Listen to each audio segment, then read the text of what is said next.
the physiological changes in childbirth. What all changes will happen, we'll see.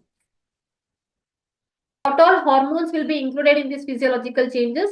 The role of oxytocin in uterine contractions, because we know, like after 37 weeks to 40 weeks is a normal delivery, like it is a term delivery period. If the fetus come out, it will be mentioned as term delivery, normal delivery. But before 37 weeks, if the woman get delivered, then it is mentioned under preterm delivery. In same way, if the woman delivers after 40 weeks, also, if woman is not having any contractions or pain, then that will be mentioned as post delivery, like post term delivery.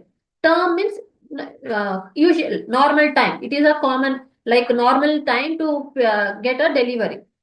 Yeah, in same way, when the woman get contractions, initially she have only less contractions. To increase it, one thing, or as we saw in physiological changes of pregnancy, to induce pain, they will give some hormone injections. I said that is nothing but oxytocin. It will be given to a pregnant woman to increase uterine contractions. That so oxytocin hormone will play a role in uterine contractions and increased prostaglandins. This is one of the hormone which stimulates the uterine muscles and release of endorphins to manage pain. Obviously, due to contractions, she will be having severe pain, contraction pain, back pain, everything. So to manage pain, endorphins hormone will be released. Uterine changes. What all uterine changes will happen? Actually, uterine contraction onset, frequency, and intensity. We know, like uterine contraction is one of the reason for delivery, right? But how it will happen? First, it will onset, means it will start, and after starting of uterine contractions, it depends on the frequency of the contractions and intensity of the contractions. Depending on their frequency and intensity, there will be process for delivery and effacement of dilation of the cervix. Due to this repeated frequency and strong intensity of the contraction, uterine muscle contraction, the cervix will dilate. As cervix dilates, it will be easy to fetus to move out. And why I added this pic? Because as you are seeing here, our whole abdomen is divided into 9 divisions. Depending on these pain of the particular area, the condition or the complaints or the disease of a person will decide. For example, simple way I'll say, this is epigastric region. If the person is having pain in epigastric region, usually it will be due to acidity. In same way, if the person is having pain in this umbilical region, it will be included with acidity and gastric or the ulcerations. In same way, if it is hypogastric, then it will be included with GIT problems, disturbance with some urine or uterine conditions. In same way, as they mentioned, simultaneously the patient experience pain which is situated more on the hypogastric region, often radiating to the thighs. As they mentioned 9 parts here, actually it will be divided into different parts, like appendicitis or kidney stones or ulcerations. Different way of the identifying way of diagnosis we have, but here we don't want those all, right? Those all diseases will come under general diseases. But as we are discussing about the uterine contraction, how the pain will be hypogastric, that is this part, the pain will stimulate or initiate in this hypogastric region. And how it will be? It will radiate to the thighs, downward thighs. If the pain is starting here and it is radiating to the thighs, then that part of pain is known as uterine contractions. So why we need this? Because if we have a full-term pregnant lady and she is complaining about the abdomen pain, if we know where the part of pain is starting, initiating, and where it is radiating, then we can make her to hurry to a hospital, right? Because of that reason, particularly area, because the pregnant women may be having pain due to, as we know, her gut power will be low. So due to gastric or due to acidity also, she may be having pain, right? So, but if she have pain in epigastric region or umbilical region, obviously it will not be a contraction. The uterine contractions will start here down, hypogastric region, and it will radiate to the thighs. And what all changes will happen after starting of contractions? That is cervical dilations. Cervical dilation, how much it should be? Up to 10 centimeters, it should dilate. It should open. Then only the fetus can come out easily. Usually, you all may be here. Like when the pregnant woman will be in a labor stage, like labor pain stage, they will say 2 centimeters dilate happened, 4 centimeters dilated happened. The doctors will inform you, right? That is nothing but cervix dilation. This cervix dilation should be 10 centimeters to fetus to move easily out. And obviously, due to contractions and dilation, there will be vaginal elasticity and stretching. Due to this vaginal elasticity and stretching only, the fetus will come out. And as they mentioned in this pic, during contractions, uterus becomes hard and somewhat pushed anteriorly to make the long axis of the uterus in the line with that of pelvic axis. Yes, in reproductive organs, if you remember, we saw that this whole part is a uterus, right? So actually, it will be very small after fetus, placenta, everything including. It will become enlarged, so that the fetus can accumulate its position. So it will become anteriorly long, axisally long, so that the fetus can move out. And what all changes will happen in cardiovascular system? Increased cardiac output during contraction. This through graph I showed you in physiological changes of pregnancy, right? Through graph we saw why the cardiac output will be more, right? Because there will be pressure in the diaphragm, one thing due to fetus cephalic position, and another thing due to anxiety and due to over excitement, her blood circulation will increase. Because of this reason only, there will be like almost in anxiety person in pregnancy, there will be blood pressure more.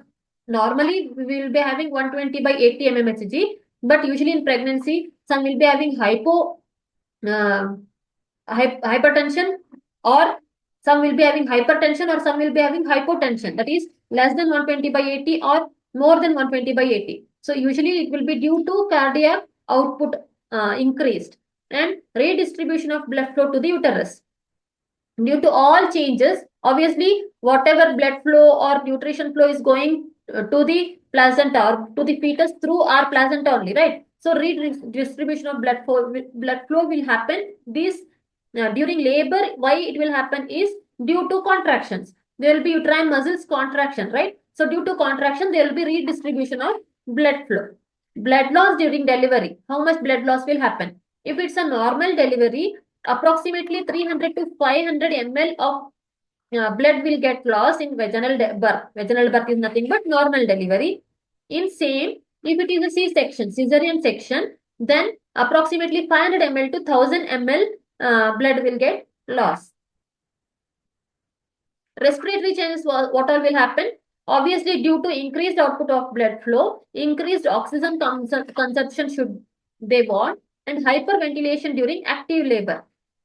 Due to pressure they are giving, they will breathe more, right? Obviously, when obviously we discussed, and risk of respiratory alkalosis. Because of this, if the pregnant woman during delivery, if she didn't get ventilation, obviously you maybe saw in some hospitals or during labor, they will say, don't make her or don't make crowd around her. She may be initial pain or in an increased pain.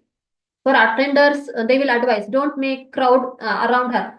Give her ventilation, or else she will go into suffocation, breathlessness, right? Suffocation she will feel. Because of this reason, if she didn't get more ventilation, she may go into respiratory distress or infections. And gastrointestinal changes, reduced gastrointestinal motility. Obviously, like in pregnancy, already she will be having gut power absorption is less. So due to all these changes and pressure on the uterus, obviously when they will say, push the baby, push the baby. When we push, obviously all our systems or all our organs will be disturbed, right? Here, the motility rate of the gastrointestinal will slow down. Due to that, there will be nausea and vomiting during labor. Nausea will be present due to hormonal injections also like oxytocin, and also due to this gastrointestinal motility less. So because of this reason, when contraction starts, usually gynecologist will advise give a soft food, don't give hard, because if you give hard like solid foods, it may be aspiration. One thing, due to when we are pressuring, aspiration is nothing but, as we say in newborns, there is meconium aspiration. The aspiration is nothing but blockage of the respiratory tract. If there is blockage of the respiratory tract, we can't breathe and sudden death may happen. And musculoskeletal changes, pelvic joints and ligaments loosens. Obviously, like pelvic joints and ligaments, if they lose, then only the baby can move out. Increased pressure of pelvic muscles, role of pelvic floor muscles, especially the pelvic part. Obviously, due to contraction of the uterine muscles, only the baby can move. But to pass the baby easily, the pelvic floor, pelvic muscles, and pelvic region or pelvic joint will make a important role. And in postpartum changes, like uterine like obviously uterine involution after fetus coming out, after placenta coming out, uterus should take its place slowly, not automatically. After coming out, immediately uterus will not go to its place. It will go its place to slowly, like as days changes, it will go to its place. Hormonal shifts postpartum, whatever hormonal imbalances were happened, that all will go slowly to its place. Initiation of lactation. After these all changes, slowly the lactation will start. Usually they will say it will take 3 to 4 days to get lactation, to get sufficient milk for a mother after delivery. But it's not compulsory. Immediately after delivery, after 2 hours, you should give newborn to a mother to suck a nipple. Has the skin to skin touch happen? Has newborn starts to suck, the production or the milk coming out will initiate. And overall, what is definition of labor? It is a process in which fetus and placenta both should be expelled out of the uterus through how? Through vagina into the external environment. These many days, till 9 months, fetus was developing in a fetus, in a womb, right? Like in a uterus. But it should come out through vagina. How? Fetus and placenta both should come out to the external world. This process is known as labor. And when this will happen, usually after 28 weeks, the baby can come out. But already, as we discussed, till 37th week, if the delivery happens, then it is known as preterm delivery. But why they gave here 28 weeks? Because till 28 weeks, overall the growth and development of a fetus will be ready. But as we saw in physiological changes in pregnancy, still lungs capacity will not be there. Only one thing, rest all organs, bodily development, everything will be happened. But only changes is lungs capacity, one thing, and another thing is the muscle filling of the fat or between the skin and the bones will not be happened in 28 weeks still. So these changes will happen further till 37th week. So though the baby is ready, if the baby comes out after 28 weeks till 37 weeks, it will be considered as preterm. And if the delivery happens also, either baby's birth weight will be low or there will be distress of it, to a fetus, that is respiratory infections, respiratory problems, because there will be no any lungs maturation, lungs functioning maturation will not be present. And due to less fat, the baby can't adjust to the external environment. So you may be here, if the preterm delivery happens, immediately they will keep the baby in a warmer in NICU, right? Because of this reason, because there will be absence of fat between skin and bone. So the baby can't adjust to the external environment. So they will adjust the temperature to a room temperature and they will keep in a warmer for this reason for preterm babies. And what all causes will takes place as the labor will initiate, as the contraction will initiate. Hormones, as we saw, like estrogen, progesterone, prostaglandins, oxytocin, and cortisol. Cortisol is one of the stress hormone we know. So these all hormones will initiate the pain, and they are the causes for the labor. And mechanical changes, obviously, uterine distension will take place, and like a stretch of lower uterine segments will take place to make the way to fetus to come out. And criteria for calling in normal labor. So, okay, we all got to know where pain will start, and how the pain will be, what all changes will happen. But whether to decide it's a normal labor, like has labor stages started, or it may be false labor also, right?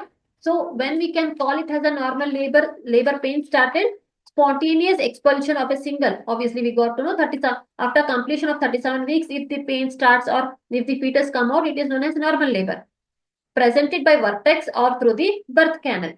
Vertex is nothing but cephalic presentation. And what is cephalic presentation? As already we saw, that is nothing but head down position of a fetus. If there is head down position, then only the baby can move out easily, because it's common understanding, right? This part will be big. And as we are seeing for adults, now we are seeing our head part is small and the rest part is width. In width, it's more increased, right? But in newborns, it will be vice versa. Their shoulder part, or you maybe saw, like newborns you saw, right? Their head part will be larger than the rest part. The shoulders, everything will be in width, it will be less, and head part will be more. So if the head, for this reason only they will say, if cephalic presentation is there of a fetus, then only the normal delivery takes place easily, because as this part will be larger, if it comes out, rest part can come out easily, right? So if it is vice versa, like legs, if legs come out easily initially, it will be complication to head to come out later. So because of this reason, if it is cephalic presentation, head down position only, they will take for normal delivery. If it is longitudinal, like baby is lying in a supine position, or in a like vice versa, like legs are down, they will not take for normal delivery, because it will create the complication during delivery. So they will go for C-section. And presentation within a reasonable time, not less than 3 hours or more than 18 hours. Yeah, within how many time, like how much time the delivery should happen? Not less than 3 hours, because obviously it will take more than 3 hours. By initiating the pain, it should, the extension or intensity of the pain should increase, and the cervix should dilate. Obviously it will take more than 3 hours, but it should not go longer than 18 hours. If it is if this process go more than 18 hours, then it is known as prolonged delivery. In such condition also, like there will be complication for fetus, like respiratory distress, or even it may go for stillbirth. Stillbirth is nothing but the fetus may be dead inside only. By birth only the fetus may be dead. Or it may cause hypotension and sudden collapse of pregnant women also. Why? Because as we all know, in pregnancy they will advise not to sleep in supine position, not to sleep right side. You should sleep only left side, right? We all hear this. Why? Because our blood circulation nerve, that is artery, that is inferior vena cava, is present like bit right and back of the uterus of the uterus of a pregnant woman. So if she is lying in a supine position, or if she is lying in right side position for more than 10 minutes, the blood flow will not be correct to her heart. It will hamper to fetus also, and the mother will go in hypotension, and it will create distension, respiratory distress in fetus. So rarely for 10, like for 5 minutes or 10 minutes, she can sleep, but not more than 10 minutes. Here, same reason. If she is sleeping for longer duration in a supine position, in taking pain, everything, she will go into hypotension, and fetus will go into distress. So both will have a complications. So it should not prolong more than 18 hours. This 18 hours also, how it should be, the pregnant woman can lie down in a supine position for some time. She can take pain. If she is not having contraction, she can move left side, or she can sit, she can walk, everything she can do. You may be seen, like if you anyone have a delivered, they will advise you, if you have pain, then push the baby. If you won't have pain, turn towards the left side and take rest. They will advise you, right? Because of this reason, and without complications to the mother and or fetus. Obviously, our main last motto is, without any complication to mother and fetus, the fetus should come out. Same I added here, and like why I added this pic, because to show, like in like here now, this is a uterus, and what we say is cephalic presentation. The baby's head should be down, and this is our vagina part or cervix part. Through uterus, the baby will pass in this birth canal. Here the hands, legs, everything will be folded, like this, folded. So if this bigger part, head part comes out, if the head part comes out, these all part will move easily, will come out easily. So they will say during birth, the baby should be or fetus should be in a cephalic presentation. And now about contractions. Like in last classes, we saw some false pain will be, which will start in the 8th month or 7th month only for pregnant women, but it will not create any labor pains. It will be only false pain, which will make the uterus ready for the delivery, right? We saw. So how we can identify that whether contraction is false contraction or true contraction? False contraction is also known as Braxton-Hicks contractions, and how we can differentiate timing of the contractions. Whereas if it is a false contraction, as we saw, like how the contraction will be, it will start from the hypogastric region and it will radiate through the thighs. Obviously, the false contraction also will be same, but what is the difference is, if it is false contraction, it will come rarely. If morning she had episodes of pain, again she may get night, or again she may get after 24 hours. But whereas if it is a true contraction, then it will come frequently, one thing, and as time goes on, it will increase its intensity. Like initially, if the pregnant woman is getting pain morning, after 1 hour or 2 hours, again she will get pain. And as days go, like as time pass on, instead of 1 hour, she may get pain in half an hour only, or she may get pain in 20 minutes only. The frequency of pain will increase. Changes with the movement. If it is a false contraction, now the woman is feeling pain, uterine pain, contraction she is feeling. If she change the place of, or if she move, the contractions will decrease. But whereas if it is true contraction, the whatever movements may be, whatever changes she do, her pain will not subside. And strength of the contractions, as we saw here, time, like if it is a false, if she will get 12 hours or 24 hours once. But whereas here, if it is true, it will come within hour or within half an hour, within 20 minutes, the frequency will decrease. In same way, the intensity of pain also, this strength of the pain also, if it is a false pain, it will be same. Like how she will get, she got morning, in the same way she will get night, or in the same way she will get next day. But if it is a true, as time reduces, her strength or intensity of pain will increase. And if it is a false contraction, pain of contractions will be as we discussed. Like it will be either less, either more, unusual. But if it is true, as the time will pass, the pain of the contraction will increase. And here we come. We have, obviously, we got to know how labor is. Contraction will start and cervix will get dilated and fetus will come out. But again, in this labor only, we have 4 stages, as I shown here. These are 4 stages of labor. You can see here, this here, cervix is fully closed, but as stages is increasing, cervix will get dilated. If cervix get dilated to 10 centimeters, the fetus can move out of the uterus. So we'll see what is the first stage. This is the first stage. It starts from the onset of true labor pain and ends with the full dilation of the cervix. And cervical stage of the labor, this is known as cervical stage of the labor. Here only contraction started, nothing change happened here. And how much for this first stage, for how much duration it will be? After initiation of the contraction, if it is a primigravida is if the woman is pregnant for first time, then it may go for 12 hours.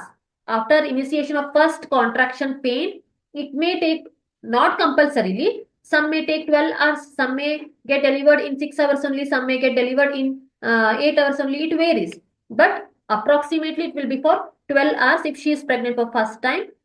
And if she is pregnant for second time, then it may take only 6 hours when from initiation of contraction to move for the second stage. And what is second stage? We'll see.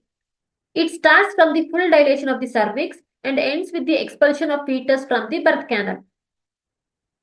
In first stage, cervix didn't open, didn't dilate. Only the contraction started. But here in second stage, the cervix will get dilated and the process of fetus moving out of the uterus will takes place. And it may carry, it has two phases, the expulsion of expulsive phase and propulsive phase. Propulsive phase is the dilation of the uterus. Whatever the, we will say, we had a show or the water broke happened. This is a second stage. And duration may be after cervix get dilated for starts to dilate, it may take only 2 hours in priming, if the pregnant woman is pregnant for first time, and if it is for second or third pregnancy, then it may take only 30 minutes the fetus to come out, because in first pregnancy, whatever uterus is going to change or initiation is taking place, it will be for first time to the uterus. But whereas in second or third delivery, already the uterus will have the changes, right? So rest all will take place in sooner way.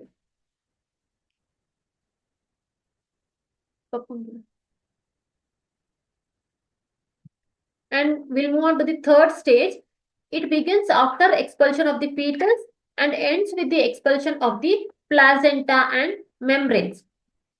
In second stage, cervix got dilated, fetus came out, but there the labor didn't end. After labor, like fetus coming out, whatever I am showing here, this is the third stage and this is the placenta. Placenta is nothing but, we saw initially how our uterus was.